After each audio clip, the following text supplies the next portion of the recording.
उत्तर प्रदेश के मेरठ का एक लड़का जिसका नाम सौरभ होता है, उसकी मुलाकात 2016 में मेरठ के ही एक लड़की मुस्कान से होती है। हालांकि ये दोनों बचपन में एक ही साथ पढ़ रहे थे, यानी एक ही स्कूल में ये लोग पढ़ रहे थे, तब से इनकी पुरानी परिचित थी। लेकिन दोबारा जब 2016 में इनकी मुलाकात होती है तो इनके बीच की नज़दीकियाँ काफ़ी बढ़ जाती है और इनकी मुलाकात जब 2016 में होती है तो ये एक प्यार में तब्दील हो जाता है। और बात इतना आगे बढ़ जाता है कि दोनों शादी तक चले जाते हैं, यानी बात शादी तक चला जाता है। हालांकि इस शादी को लेकर के जो सौरभ के घर वाले होते हैं वो बिल्कुल तैयार नहीं होते हैं, क्योंकि ये अंतर्जातीय मामला था। इसे लेकर के सौरभ के घर वाले तैयार नहीं होते हैं, लेकिन जो मुस्कान के घर वाले होते हैं उन्हें कोई इस शादी से आपत्ति नहीं होता है। लेकिन सौरभ अपने घर वालों के खिलाफ जाकर के 2016 में ही इस लड़की से शादी करता है और अब पास में ही एक किराए के मकान में ये लोग रहने लगते हैं। बाद में घर वाले भी मान जाते हैं, घर वालों का भी वहाँ आना जाना होने लगता है। सौरभ भी बाद में अपने घर वालों से घुल मिल जाता है, सब कुछ ठीक हो जाता है। 2019 में इनके बीच इनसे एक लड़की होता है और 2019 के बाद सोशल मीडिया के जरिए जो मुस्कान होती है उसकी मुलाकात एक और पुराने फ्रेंड से होती है जो पहले बचपन में इनके साथ पढ़ा करता था। सोशल मीडिया के जरिए इनकी मुलाकात साहिल से होती है और साहिल से ये सोशल मीडिया के जरिए काफ़ी करीब आ जाती है। तब तक इधर जो सौरभ था वो मार्चेंट नेवी में जॉब कर रहा होता है, वो मार्चेंट नेवी में जॉब छोड़ देता है और 2019 के बाद साहिल को लेकर के इनके बीच जो खटपट चलने लगता है। 2021 में सौरभ जो होता है वो कोर्ट में एक तलाक के लिए फ़ाइल करता है कि मुस्कान से हमें तलाक चाहिए। लेकिन जब ये बात घर वालों को पता चलती है तो घर वाले इन दोनों के बीच सुलह करा देते हैं और सौरभ को भी लगता है कि एक बच्ची है, अगर छोड़ देंगे तो सब कुछ गड़बड़ हो जाएगा, ये बच्ची कहाँ जाएगी। तो अपने परिवार को लेकर के सौरभ भी चिंतित हो जाता है और जो तलाक का जो मैटर होता है वो बंद हो जाता है। बाद में ये वो बीच में ही छोड़ देता है। लेकिन इनके बीच जो खटपट वो चल रहा था।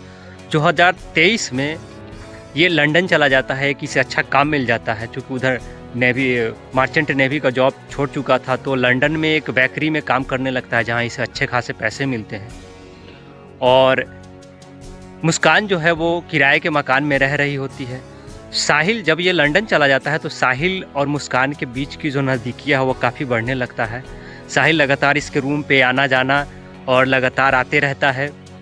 इनके बीच काफ़ी नज़दीकियाँ बढ़ जाती है।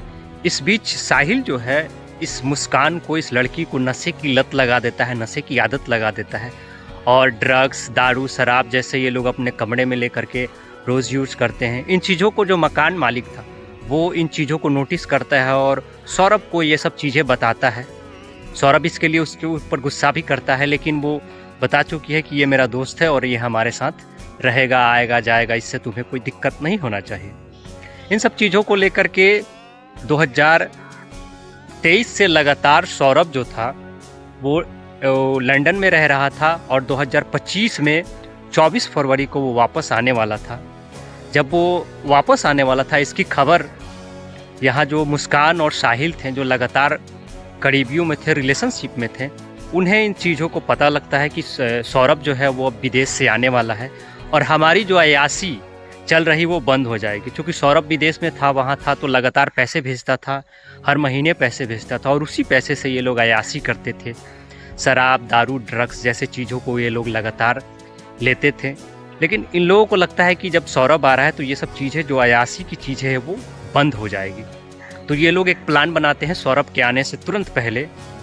ये मार्केट से ये लोग कुछ चीज़ों की खरीदारी करते हैं, जिसमें एक मुर्गी काटने वाला चाकू होता है, एक उस्तरा होता है, नशीली दवाइयाँ होती हैं, बैग, ये सब चीज़ों की खरीदारी ये लोग कर लेते हैं। सौरभ जब आ रहा होता है तो 24 तारीख को वो भारत वापस आ जाता है। 25 तारीख को मुस्कान का बर्थडे होता है तो सोचता है कि क्यों ना हम बर्थडे इंजॉय करेंगे। बर्थडे इंजॉय का एक वीडियो सोशल मीडिया पे काफ़ी तेज़ी से वायरल हो रहा है, आप चाहे तो उस वीडियो को देख सकते हैं। और ये लोग इंजॉय करते हैं और 25 तारीख को बर्थडे मनाते हैं। 25 तारीख को ये ट्राई करती है उसके शराब में नशीली दवा दे करके, लेकिन वो शराब उस दिन नहीं पीता है।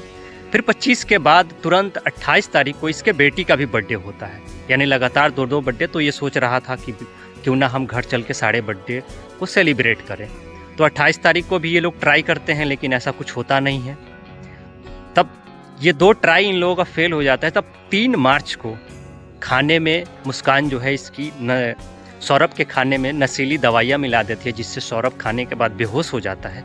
और बेहोशी के बाद ये लोग रात को 11 बजे मुस्कान जो है साहिल को कॉल करती है। साहिल आता है और इसके बेहोशी हालत में सौरभ को ये लोग ले जाते हैं बाथरूम में, जहां सौरभ के सीने पे मुस्कान चाकू से वार करती है। साहिल कहता है कि पहला चाकू तुम इसके सीने पे वार करो, और मुस्कान पहला वार उसके सीने पे चाकू से करती है और लगातार कई बार वार करने के कारण सौरभ की मृत्यु हो जाती है।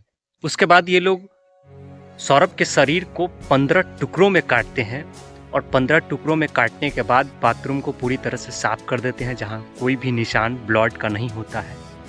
और इनके शरीर के 15 टुकड़ों करने के बाद ये लोग जो सौरभ का डेड बॉडी होता है, शरीर का जो टुकड़ा होता है, उसे एक बैग में कस देते हैं, और उसका सर और दोनों हथेली साहिल जो है अपने साथ लेके चला जाता है। और डेड बॉडी जो सौरभ का होता है, बाकी का बचा जो टुकड़ा एक बैग में करते हैं, उस बैग को मुस्कान अपने बेड के नीचे रख लेती है और सो जाती है। इन तमाम घटना और इस प्रक्रिया जो सौरभ को ये लोग उस समय जब मौत के घाट उतार रहे थे, उस दरमियान जो इनकी बच्ची थी, जो छोटी बच्ची थी, वो इसी घर में थी, अपने बेडरूम में सो रही होती है, लेकिन उसे कुछ पता नहीं चलता है कि उसके पिता के साथ क्या हो रहा है। और बड़े इत्मीनान से ये सो जाती है, अपने पति का लाश नीचे बेड शीट के नीचे रखकर ये सो जाती है। और अगले दिन यानी 4 तारीख को ये उठती है और सबसे पहले ये अपने बेटी को अपने मायके यानी अपने माँ और पापा के पास यानी उस लड़की के ननिहाल में जाकर के छोड़ आती है, उसके नानी के पास।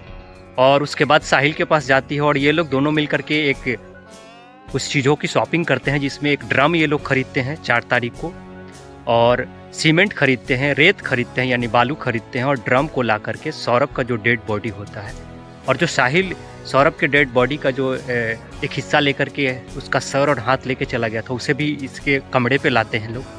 और सभी को एकत्रित करके ये लोग उस ड्रम में रख के उसके ऊपर सीमेंट उस ड्रम में डाल देते हैं, सीमेंट बालू कंक्रीट का जो भी डाल करके उसे पूरी तरह से पैक कर देते हैं। और पैक करने के बाद ये लोग निकल जाते हैं शिमला कुल्लू मनाली घूमने के लिए।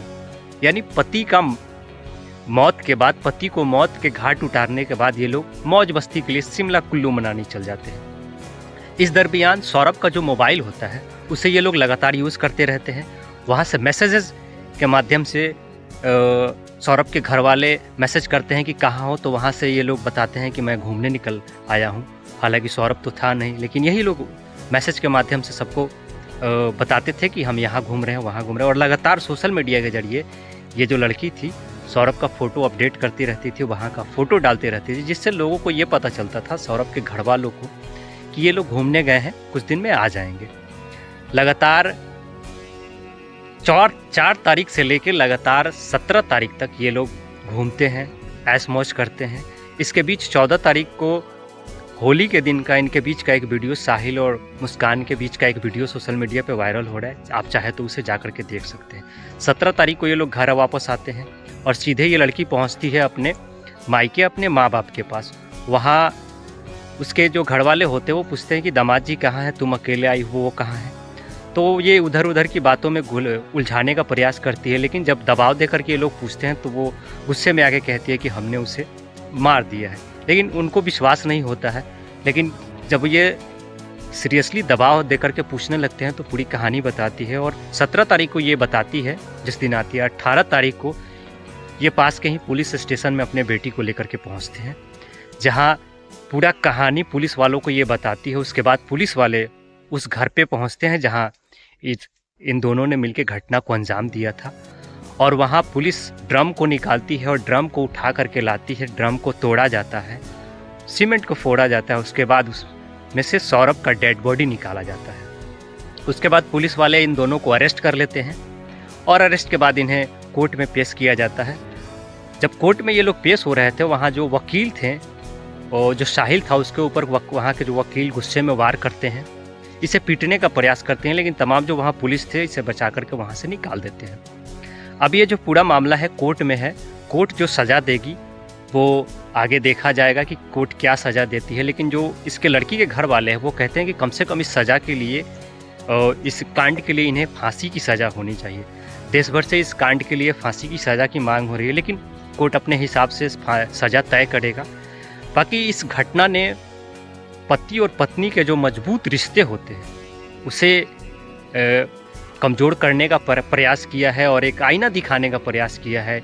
इससे समाज में बहुत बड़ा मैसेज, एक गलत मैसेज जाता है पति और पत्नी के बीच के रिश्ते को लेकर के। बाकी इस घटना को लेकर के आपकी क्या प्रतिक्रिया है? आप अपनी प्रतिक्रिया हमें कमेंट बॉक्स के जरिए दे सकते हैं।